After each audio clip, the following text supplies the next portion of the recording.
setelah proses PDKT yang baik-baik itu muncul gitu kan. Terus akhirnya mereka memutuskan untuk menjalin hubungan pacaran kah atau entah menikah kah atau apapun itu. Iya. Di tengah jalan semuanya berbalik 180 derajat. Nah, apakah itu artinya kita belum bisa mengenal dia seutuhnya atau memang kita sudah terlalu cepat menaruh hati pada seseorang? Oke. Ini berat ya. Bahkan mungkin ketika kita mikir-mikir kayak PDKT itu harus berapa lama sih untuk bisa benar-benar kenal dan memutuskan untuk pacaran daripada aku jatuh cinta sama orang yang salah lagi gitu. Ya nggak sih? Ada, iya.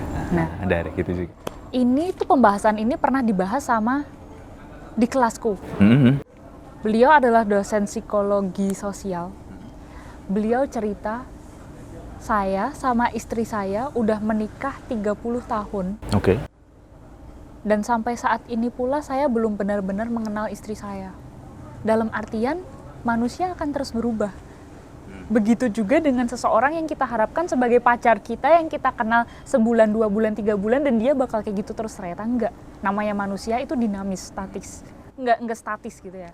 Tapi poinnya di sini adalah ketika kita ada persona itu adalah masker, topeng yang kita pakai. Kan kamu anak teater kan, anak seni kan? Anak seni kan? Nah, Kalau kamu mau ke pentas itu kan mau pakai karakter apa nih? Karakter apa nih gitu. Begitu juga dengan ketika kamu ngedeketin orang. Kayak contohnya nih, ngedeketin followers enggak ya? Enggak boleh ngedeketin followers ya? Enggak ya? Ngedeketin orang nih yang kamu kenal di kafe gitu. Oh ya kamu harus macak ganteng, sok-sokan ngerjain tugas. Pesan kopi sing paling larang gitu. Nah, beda dengan kamu PDKT sama orang di mana contohnya? Di mana contohnya yang lain? Di mall? Wah, di mall. Kan beda tuh. Di mall emang PDKT. Gimana caranya PDKT di mall dah? Di mana? Di mall tuh ganteng-gantengan dong. Iya, emang enggak waktunya PDKT. Di mana lagi? Di kafe atau di tempat konser musik mungkin bisa ketemu gitu kan? Iya kan? Ya mungkin ya. Nah, kalau di konser musik kan yang dibahas musiknya. Aku suka banget nih sama lagu ini gitu. Kalau di kafe kamu deketin orang, aku suka banget nih sama, ya apaan sih? Aku lagi nggarap tugas kok. Iya kan? Ngomong kayak musik, tutuk sih.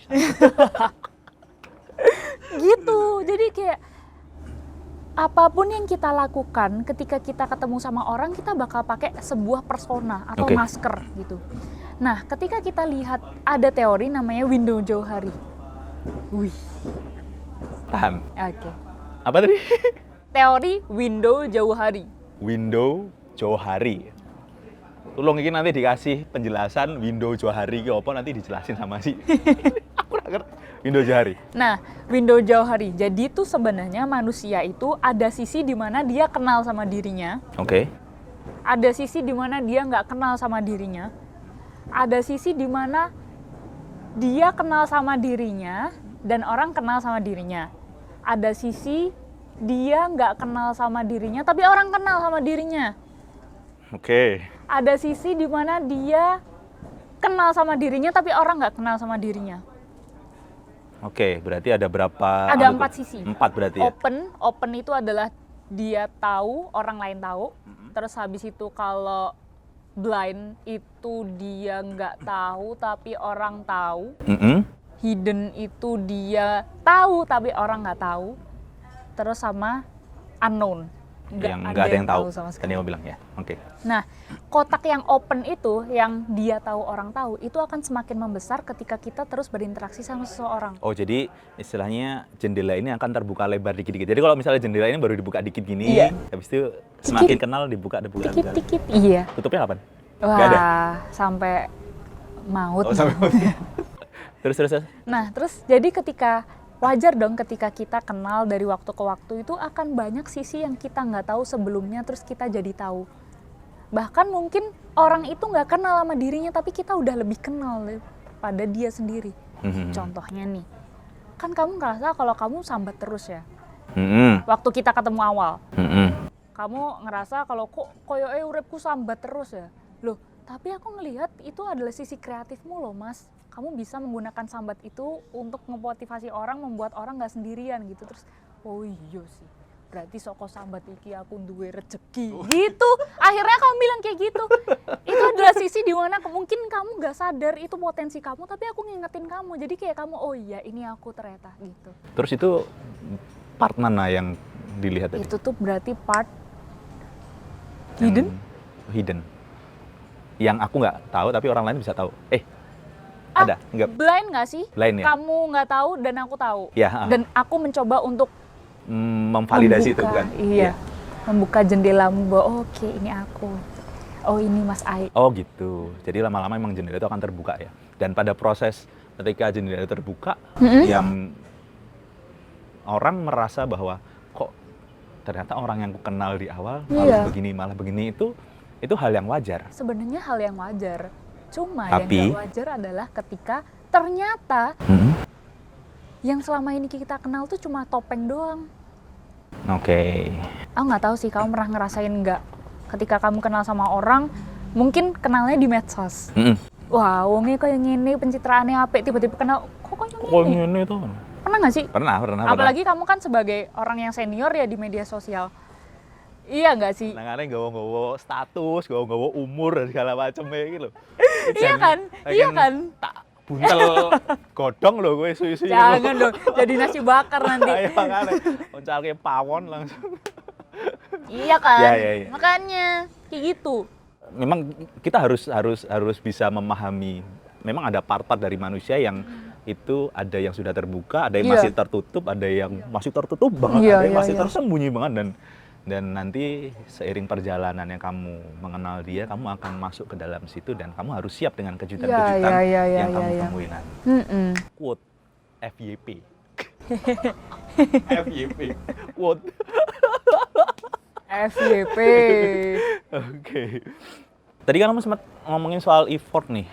Nah, aku kan ini agak Apa? agak lucu Curhat juga, lagi, agak lucu juga soal effort gitu kan. Sebenarnya tuh effort tuh bisa diukur nggak sih? Oke. Sebelum aku atau kita bahas tentang effort, aku pengen nanya dulu. Mas Ai pernah baca love language? Pernah bahasa cinta ya? Iya, bahasa cinta. Bahasa Indonesia bahasa cinta. Ada 5 bahasa cinta. Yang pertama ada receiving gift. Oke. Yang pertama quality time. Receiving gift pertama, kedua quality time, ketiga physical touch, keempat word of affirmation, dan kelima act of service. act of service. Nah, dari 5 itu kira-kira Mas Ai itu bahasa cinta yang paling tinggi itu mana sih? Aku mau tanya ini ke kamu tapi kamu udah tanya duluan. Kamu curang. Yes. Kamu apa deh? Kamu apa dulu? Kamu apa? Aku dikasih love language apapun aku langsung jatuh cinta. Merana banget ya. Tapi kalau aku ngeliat kamu kayaknya ini deh. Alah, word kamu of jangan affirmation deh. Hah? Iya deh. Kayak iya, kan kamu selalu bermain dengan kata-kata. Kamu nyemangatin orang juga dengan kata-kata enggak ya? Enggak, itu aku acting kan. Tapi apa namanya itu? Physical touch. Kemudian kayaknya yang kedua itu act of service sama receiving gift itu menarik sih menurut aku. Suka dikasih hadiah gitu. Oke. Physical touch, act of service, receiving gift ya. Kalau Jawa. Nah. Oh, kalau aku nih. Kalau Sebelum kamu jelasin ya. Aku quality time. Oh, ada quality time ya? Iya, bener itu. Terus apa dong kamu? Jadi berubah? Agak serius. Apa dong? Quality time yang pertama? Iya. Quality time, physical touch. Ya. Sama? Receiving gift? Enggak. Yang ketiga apa tadi ya? Word of affirmation? Enggak. Receiving gift aja deh. Receiving gift, oke. Receiving gift ya? Berarti yang ketiga receiving gift? Iya. Oke. Nah, terus habis itu, misal kamu lagi sedih. Terus, oh ini berarti nggak jawab aku ya? Jawab. Aku quality time, physical touch, sama... Jangan bilang receiving gift. Enggak. Aku pengen cari yang beda nih. Terus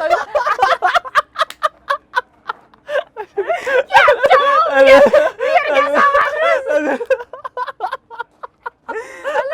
Ntar cover kita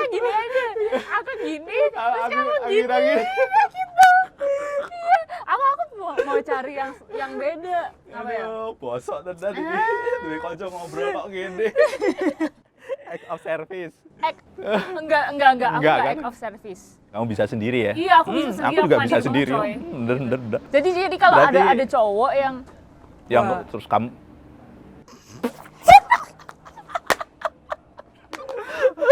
Maaf. Jadi kalau ada Jadi. kalau Kak gini. Jadi yang ketiga tadi apa receiving gift ya? Iya, Ya udah, sering gitu ya aja deh. Oke, Tapi enggak deh kayaknya. Iya.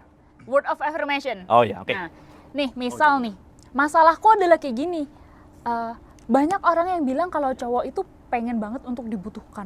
Oke. Kalau ada apa-apa bantuin, kalau Ya, ada ya, apa-apa ya. telepon, Ah, kalau ah. ada apa-apa cerita ke aku Dan gitu. itu membuat cowok tuh merasa kayak aku datang sebagai pahlawan untukmu. Nah. Ada ceweknya, kowe iki ngopoe? Nah, Aku kira sebagai butuh kowe banget gitu. sebagai cewek anak pertama yang harus mandiri itu tuh nggak relate banget sama aku kayak Nothing. apaan sih? Ente kadang-kadang Ente kadang-kadang.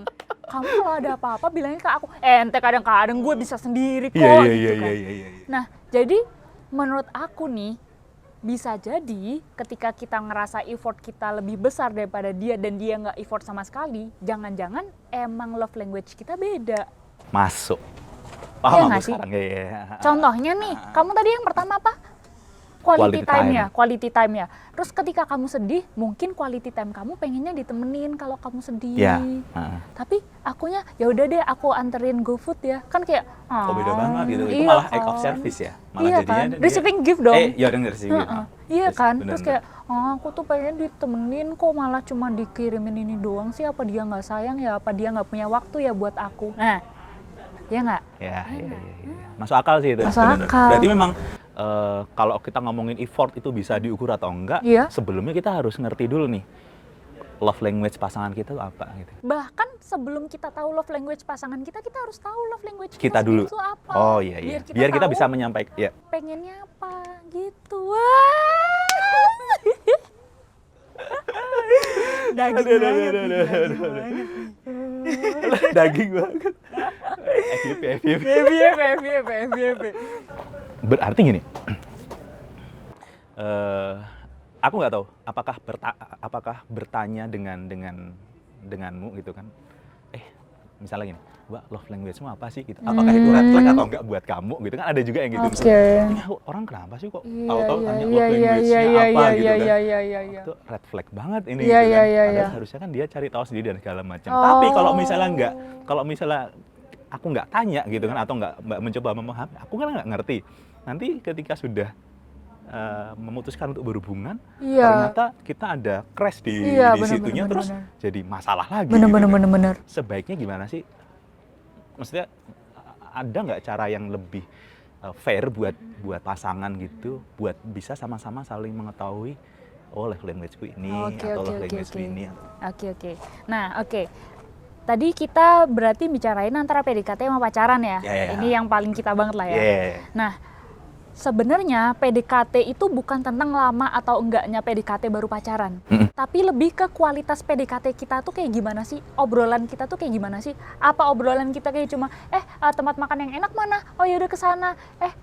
Film yang enak, film yang bagus apa? Yaudah kita nonton. Enggak. Tapi tentang kamu kalau marah tuh biasanya gimana sih? Aku tuh kalau marah tuh pengennya kayak ya udahlah ditemenin doang, tapi orang itu diem gitu. Oh kayak gitu ya. Berarti kita asumsikan quality time. Oke. Aku tuh kalau sedih tuh kayak dipuk-puk gitu, soalnya mamaku tuh kayak ngepuk-puk aku kalau di Oh. rumah, kan aku anak kos jadi kayak kangen gitu. Oh ya udah, puk-puk. Berarti apa? Physical touch. Terus habis itu, aku tuh paling seneng ya kalau aku tuh dikasih surprise sama temanku dulu waktu sekolah. Berarti Receiving gift. kayak gitu. Pinter. Berarti mau nggak mau ketika kita membicarakan sesuatu hal dengan pasangan kita, ya kita harus punya ide untuk Cara menggalinya gitu gimana? Gitu. Nggak ujuk-ujuk tanya love Iya. language-mu apa? bingung, iya kan? Ya bingung bener. Iya kan? Iya, yang ditanya juga bingung ya malah ditanya. Tapi ngomongin tentang love language, aku pernah loh ditanyain Apa tuh? sama orang. Tanyain langsung gitu. Iya, love language kamu apa gitu? Barusan gitu deh. Tanyain sama orang sama aku. Enggak. Oh iya barusan. Kemarin. Waduh. love language kamu apa gitu. Terus abis itu aku bilang, oh aku love language-nya physical touch. Oh ya udah, besok hari Minggu yuk. Nah, sayangnya adalah physical touch ini kan akhirnya diasumsikan sebagai having sex. Padahal tuh bukan itu. Bahkan sekalipun kita orangnya physical touch, kita nggak mau loh langsung dipegang orang. Iya, benar. Izin itu perlu banget, konsen itu perlu banget. Jadi hati-hati ketika kita memberikan bahasa cinta kita pada pasangan kita. Jangan sampai itu disalahartikan sebagai sesuatu hal yang itu bermanfaat bagi kita aja. Ya, buat si itu yang minta itu aja tadi kan. Gitu. Oh, pernah punya pengalaman gitu ternyata? Iya. Mantap kan? Ya nggak mantap juga lah, ya ngawur juga sih. Lah kan pengalaman, gitu. tapi aku bisa berhasil menjaga diri itu keren. Nah, itu gitu. yang mantap. Mantapnya. Xiaomi. Jam kita sama, Xiaomi. Ngaco nih. Ini sponsor harusnya. Sponsor, iya harusnya. Nantilah, bismillah. Oke, love language gitu ya. Nah, gini aku nanya, love language itu sebenarnya bisa kita dapetin dari mana sih? Karena kan pasti aku sama kamu mungkin beda. Atau aku sama Mas Nizar atau sama Mas apa sih nih Mas? Mas Ade beda gitu, atau sama Damara segala macam. Itu yang membentuk kita punya love language kayak gitu tuh. Nah, ini dari menarik dan dari ini out of topic. Ini adalah pertanyaan rahasia yang aku sudah simpan dari kemarin buat kamu. Terima kasih. Jadi aku pernah lihat konten di TikTok. Jadi di TikTok bilang kalau love language yang kamu sukai adalah sesuatu hal yang nggak kamu dapatkan di masa kecil. Malah gitu? Gitu. Si konten itu si konten itu? Gitu. Oh ya, oke. Terus habis itu aku mencerna. Aku tuh suka banget dipeluk sama mamahku. Aku suka banget dipuk-puk sama mamahku. Tapi aku dulu dapat aja tuh. Dan aku ngerasa nyaman dengan bagaimana cara orang tuaku memberikan kasih sayangnya kepadaku. Jadi sentuhan itu membuat aku paham bahwa definisi aku dipeluk sama temenku, dipuk-puk sama sahabatku, itu adalah rasa cinta mereka ke aku. Karena aku terbiasa dengan situasi pelukan itu sebagai rasa cinta. Iya. Dia diperlakukan begitu oleh mamanya gitu. Oke. Dan sebenarnya dinamika love language itu variatif banget, Mas. Nggak yang kita nggak dapat dulu sekarang dapat itu nggak harus. Yang kita dapat dulu sekarang dapat sekarang juga nggak harus gitu. Jadi kayak dinamikanya emang variatif banget. Oh, jadi nggak ada patokannya gitu ya? Iya. Kalau kamu tadi kan physical touch ya yang pertama. Aku malah quality gini, time. Jadi quality time, physical touch ya. Karena itu nggak aku dapetin waktu aku kecil. Berarti relate sama yang konten ya mungkin ya bisa. Ya karena itu dinamis gitu kan. Iya.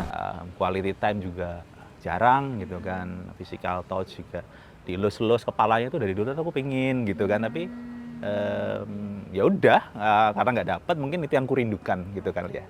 Terus receiving gift itu juga. Emang dinamis ya. Iya. Dan ini contohnya kan kita contohnya. Benar. Tapi kalau aku quality time, emang aku ngerasa ketika aku deket sama cowok dan cowok itu mau ngasih waktunya ke aku tuh jadi amazed sendiri gitu loh. Kayak, kok bisa ya dia ngasih waktunya buat aku? Padahal kan aku ngerasa kayak waktu itu berharga banget. Contohnya, ketika waktu kecil, orang tua kita sibuk kerja, kan waktu itu kan berharga banget buat mereka untuk kerja, dapetin uang untuk makan kita. Jadi kayak seakan waktu itu mahal, tapi kok bisa-bisanya ada orang yang ngasih waktu yang mahal itu buat ketemu kita, ngobrol sama kita, itu kan spesial banget gak sih? Wih, gabut banget sih asli. Di umuran kita nggak ada gabut-gabutan. Canda aku tuh. Ih kamu ya, makannya. Enggak. Asli dong. Sorry. Masa. Oke, ngomongin soal love language tadi sudah effort dan segala macam. Tapi kalau love language kamu kan LDR tuh gimana deh kemarin? Nah itu dia. Aduh. Gini, dari balik ke yang mencintai. Kita dari tadi kan ngomongin soal mencintai orang salah. Iya. Apa sih yang membuat kita berulang kali, ya kan, mencintai orang yang salah? Padahal ini adalah pasangan yang kesekian gitu loh. Jadi kita berulang kali mencintai orang salah setelah berganti-ganti pasangan gitu, sebenarnya faktor-faktor apa sih yang mempengaruhi kok kita tuh bisa berulang kali merasa mencintai orang yang salah padahal kita sudah bergonta-ganti pasangan beberapa 2 kali, 3 kali, 4 kali pasangan dan kita nggak belajar apapun dari situ dan ya misalnya kita nggak menemukan oh ini yang cocok buat aku, ini yang cocok buat aku, ini yang cocok buat aku. Oke, sekarang antar kita deh. Ya. Kalau boleh jujur nih, apa sifat atau sikap dari pasangan kamu yang kayaknya sama terus dari dulu sampai sekarang yang membuat itu gagal?